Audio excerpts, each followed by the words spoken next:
Nah sekarang ini banyak dari para fans tuh beranggapan ya, ada keanehan aneh di scene chapter 15-an kemarin ketika Jiraiya itu mendiskusikan perihal Togedama kan, Code Otsutsuki dan juga pohon dewa tersebut. Nah dari kebanyakan Egojubi seperti Ryu, Mamushi dan Matsuri, hanya Hidari yang diam sendiri seolah-olah sedang merencanakan sesuatu. Apakah benar kesadaran Sasuke mengambil alih tubuh Hidari tuh? Ini menarik, benarkah teori-teori kala itu menjadi nyata bahwa Hidari bisa aja membelot untuk melawan para Egojubi lainnya? Sejak dia sempat diledakkan dan Togedamanya dibawa kembali Jura untuk dihidupkan lagi itu, kini eksistensi dari makin dipertanyakan di kalangan para fans sendiri kan, karena ini menyangkut Sasuke dan juga Uchiha. Jelas itu makin seru nakama. Yuk kita telisik lebih dalam.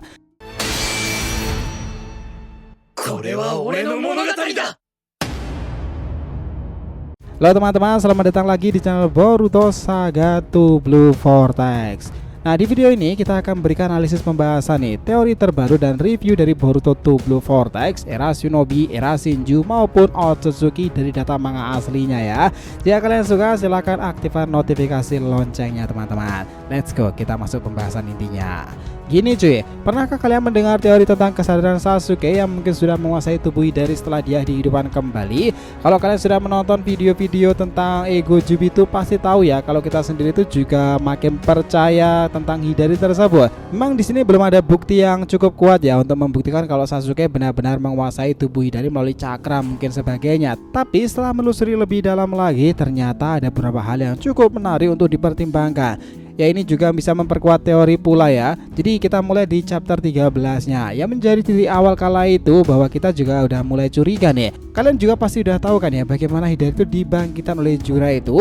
Di kala itu Jura membawa tubuh Hidari ke dimensi Shinju dan meletakkannya di atas kota hitam tersebut Togedama itu.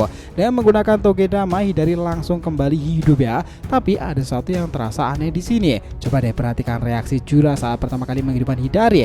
Ketika Jura melihat Hidari yang sudah kembali, dia bilang, "Bagaimana? Ada masalah Hidari?" Nah pertanyaan ini menurut kita sih cukup mencurigakan teman-teman. Biasanya orang yang menanyakan hal seperti itu pasti punya kecurigaan bahwa ada yang gak beres dengan apa yang mereka harapkan.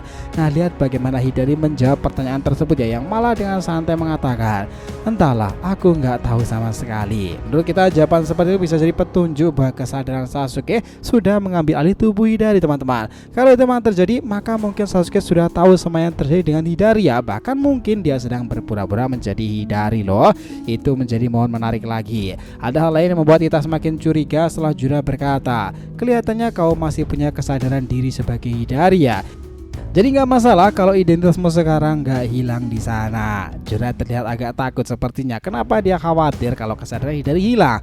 Bisa jadi sob, Jura tahu betul bahwa kesadaran yang menguasai tubuh Hidari bukan lagi kesadaran aslinya. Jadi dari sini kita mulai berpikir bahwa mungkin ada sesuatu yang lebih besar sedang terjadi di sana. Ada 3 kemungkinan yang bisa terjadi setelah Shinju dibangkitkan kembali ya. Menurut kita sendiri, pertama bisa saja kesadaran Shinju yang lama kembali begitu mereka dibangkitkan. Kedua, mungkin mereka akan mendapatkan kepribadian baru setelah dihidupkan kembali. Atau ketiga, bisa juga ada identitas atau entitas lain yang mengendalikan tubuh mereka, seperti adalah cakra Sasuke itu kan. Inilah yang menurut kita menjadi kunci dalam teori tersebut. Beberapa fandom percaya bahwa Sasuke itu mengendalikan tubuh Hidari tersebut, dan ini kemungkinan besar Hidari akan membangkitkan Sharingan. Ada satu hal yang perlu kalian tahu nakama, bahwa membangkitkan Sharingan bukan berarti matanya tiba-tiba berubah jadi Sharingan biasa kan, tapi lebih ke arah perubahan menjadi Tomoe Rinnegan tersebut. Kenapa Tomoe Rinnegan? Ya karena ada beberapa petunjuk yang bisa menunjukkan bahwa kalau Sasuke memang mengendalikan tubuh Hidari, perubahan itu bisa aja terjadi kan. Kita melihat dari asal-usul kekuatan para Shinju. Semua kekuatan mereka itu memang berasal dari Jubi ya. Mereka juga mendapatkan kekuatan tambahan dari cakra shinobi yang terjebak di dalam pohon cakra itu. Nah Sasuke sendiri secara khusus itu menggunakan cakra ini untuk menciptakan Hidari. Karena itulah mungkin aja jika Sasuke kembali dalam bentuk Hidari, dia nggak hanya sekedar mengendalikan tubuhnya tapi juga bisa memahami emosinya. Dan ini sangat penting terutama bagi anggota klan Uchiha nih, karena kekuatan mereka sangat berhubungan dengan sebuah emosi. Namun yang menarik adalah Hidari tidak punya kekuatan Sharingan. Itu karena dia belum merasakan emosi yang cukup kuat kuat di sana. Dia tidak seperti sosok yang datar sama sekali, yang gak bereaksi terhadap hubungan apapun kan. Kita rasa itu adalah kunci yang diberikan oleh Kishimoto bahwa Hidari akan mulai merasakan emosi setelahnya, terutama setelah kejadian pertarungan antara Hidari dan Sarada di chapter 9-10-nya kemarin kan. Saat bertarung dengan Sarada, Hidari mulai menyadari bahwa dia bisa mengendalikan kekuatan Chidori dengan lebih sempurna lagi. Untuk itu dia butuh kekuatan mata Sharingan dong. Jura sendiri sudah pernah memberitahu Hidari tentang kekuatan mata tersebut. Saat bertarung melawan Sarada, mata Sarada muncul dan memperlihatkan kepada Hidari bagaimana kekuatan itu bisa membuat Chidori lebih sempurna dalam penyerangan.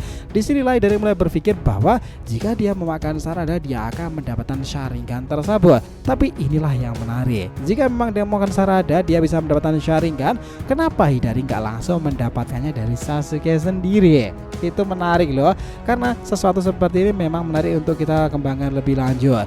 Menurut logika aja nih, seharusnya jika Hidari bisa mendapatkan Sharingan dia memakan seorang Uchiha, dia bisa langsung melakukannya dengan Sasuke kan. Tapi kenapa dia tidak melakukannya? Itu yang bikin teori ini semakin menarik nakama. Mungkin ada alasan lain yang lebih rumit ya, yang kita pahami sama sekali. Menurut Jura, Hidari akan mendapatkan jawaban setelah melahap Sarada. Tapi apakah itu benar? Ya mungkin aja. Jika Hidari memang bisa memakan Sarada, bisa jadi dia akan mendapatkan informasi dari ingatan Sarada sendiri, termasuk hubungan Sarada dengan Sasuke kan. Dari situ mungkin aja Hidari akan mulai memahami emosi yang pada akhirnya bisa membantunya membangkitkan Sharingannya. Kalian tahu sendiri kan nakama, Sharingan itu awalnya muncul karena perasaan atau emosi yang sangatlah kuat. Begitu juga dengan kekuatan Uchiha yang berhubungan langsung dengan emosi. Hal ini berkaitan dengan asal-usul Sharingan yang diciptakan oleh Kaguya sendiri, melahirkan keturunan manusia yang memiliki emosi lebih dominan. Dari sini kita bisa melihat bahwa Sharingan mungkin adalah kunci utama bagi Sasuke untuk mengendalikan tubuh Hidari tersebut. Memang kesadaran Sasuke berhasil kembali, maka tubuh Hidari akan menjadi wadah bagi kekuatan Sasuke untuk bangkit lagi kan. Menarik loh itu untuk dinantikan. Sekarang mari kita pikirkan tentang kemungkinan lain Hidari yang mulai membelot dari Jura itu ternyata Sasuke tidak berhasil kembali. Bisa aja Hidari malah berbalik melawan Jura kan karena kehendaknya sendiri. Misalnya seperti Kashin Koji yang diciptakan dari DNA Jiraiya. Namun sampai sekarang kita belum melihat Jiraiya kembali dalam tubuh Kashin Koji. Tapi beda dengan Sasuke, karena Sasuke masih hidup meski terjebak di dalam pohon Shinju itu ya. Mungkin inilah alasan kenapa Sasuke punya peluang lebih besar untuk kembali dan mengendalikan tubuh Hidari itu sendiri. Hal lagi yang perlu kalian perhatikan nakama adalah tentang Sharingan dan juga Kekkei Genkai sendiri. Nah mungkin ada beranggapan kalau Sharingan hanya bisa didapatkan oleh mereka yang dimiliki darah Uchiha kan. Kenyataannya Shinji dan Ryu adalah sudah membuktikan bahwa kekuatan Kekkei Genkai bisa didapatkan hanya dengan menggunakan cakra orang lain. Sebenarnya Hidari juga punya peluang untuk mendapatkan kekuatan Kekkei Genkai dari Sasuke itu. Tapi tentu saja ada perbedaan besar antara kekuatan Kekkei Genkai milik Shinji dan juga Sasuke sendiri. Kekuatan Sharingan milik Sasuke sangat bergantung pada perasaan. Ini menjadi kunci utama dalam teori tersebut ya. Karena pada akhirnya Hidari bisa membangkitkan Tomoe Rinnegan itu, maka dia akan memiliki potensi besar menguasai Susanoo tersebut kan. Berarti Hidari yang memiliki kekuatan Tomoe Rinnegan tidak mendukung Boruto dan Sarada akan menjadi musuh yang sangat sulit dikalahkan. Disinilah letak tantangan besar yang mungkin akan dihadapi oleh para karakter lain jika Hidari memang tidak mendelot. Tetapi jika dia membelot dan bergabung, wah itu menjadi tambahan kekuatan yang luar biasa tuh. Kesimpulannya nakama, Hidari yang awalnya hanya dianggap sebagai alat untuk tujuan Jura ternyata memiliki kekuatan yang jauh lebih besar lagi, yang berakar pada ego Jubi yang terpendam dalam dirinya itu. Dengan kebangkitan kesadaran baru itu, Hidari menyadari bahwa dia bukan lagi kesadaran Shinju yang dibangkitkan, tapi entitas yang memakai potensi untuk menentukan takdirnya sendiri. Nah keputusan Hidari untuk mengkhianati Jura bukan hanya sekedar aksi balas dendam atau pengingkaran semata loh nakama, tapi juga pencarian identitas dan kebebasan dari belenggu yang mengikatnya. Dia menyadari bahwa kekuatan sejati tidak hanya berasal dari tubuh atau cakra sendiri, tapi juga dari kemauan dan kebebasan untuk memilih jalan hidupnya sendiri kan. Dalam proses tersebut Hidari menarik untuk dinantikan ke depannya lagi. Puncaknya konflik batin Hidari dan ketegangan yang terjadi antara dia dan Jura nanti akan menciptakan ketegangan yang mendalam kan. Keputusan Hidari untuk membelot dan mencari jalan yang lebih besar dari sekedar menjadi alat bagi Jura. Ini menarik karena plot twist seperti ini juga pernah terjadi kepada kakak dari Sasuke sendiri, Itachi, ketika apa? Ya ketika dia dikendalikan dalam Edo Tensei Kabuto kala itu kan. Sekarang mungkin adalah era adiknya untuk bangkit lagi. Nah bukankah itu terdengar relevan pula? Gimana nakama sendiri, sepakat nggak tentang semua hipotesa ini? Jadi jangan lupa ya untuk like, komen, dan subscribe channel ini agar terus berkembang sehingga kita selalu antusias ini memberikan alur Boruto paling menggelora itu. Tentunya di channel fans teori favorit kalian, Saga to Blue Vortex. Oke, have a nice day nakama. See you next time and salam Shinobi.